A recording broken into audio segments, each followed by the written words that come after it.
தமிழக முதலமைச்சர் வந்து கவர்னர் வந்து தமிழக முதலமைச்சர் கண்டனம் தெரிவிச்சிருக்காரு. அவர் ஒரு அறிக்கை இன்னைக்கு வந்து விட்டுருக்காரு. கவர்னரே வேண்டாங்கிறோமே.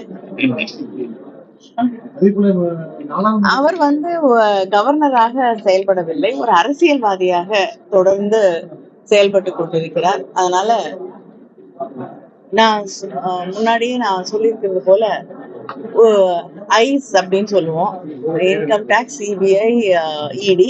இப்பொழுது கவர்னர்களை ஒரு 4வது கரமாக தன்னுடைய ஆட்சி இல்லாத மாநிலங்களுக்கு ஒரு பிரச்சனையை உருவாக்குவதற்காக தொடர்ந்து அவங்களுக்கு எதிராக செயல்படுவதற்கான கருவியாக அவர்கள் பயன்படுத்துகிறார். நாடாளுமன்றத்துல நிர்மலா சீதாராமன் வந்துட்டு நம்ம திருச்சி சிவா அவர் பேசுகையில நீங்க சட்டம் போடுறீங்க, நான் பேசுறத கேளுங்க, கேட்காம போயிடுறீங்க அப்படின்ற மாதிரி காரசாரமான விவாதம்.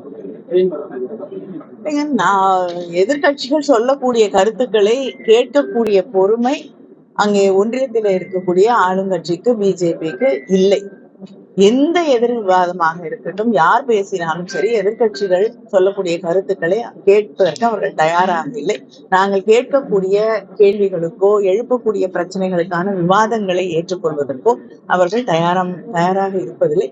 நாடாளுமன்றம் அப்படிங்கிறது அவருக்கு ஜனநாயகத்தின் மீதோ நாடாளுமன்றத்தின் மீதோ இருக்கக்கூடிய மரியாதை கொஞ்சம் கொஞ்சமாக குறைந்து கொண்டே வருகிறது. எந்த விவாதமும் எதிர்கட்சிகள் முன்வைக்கக்கூடிய விவாதங்களுக்கு அவர்கள் செவி சாய்ப்பதே இல்லை அப்படிங்கறதுதான்.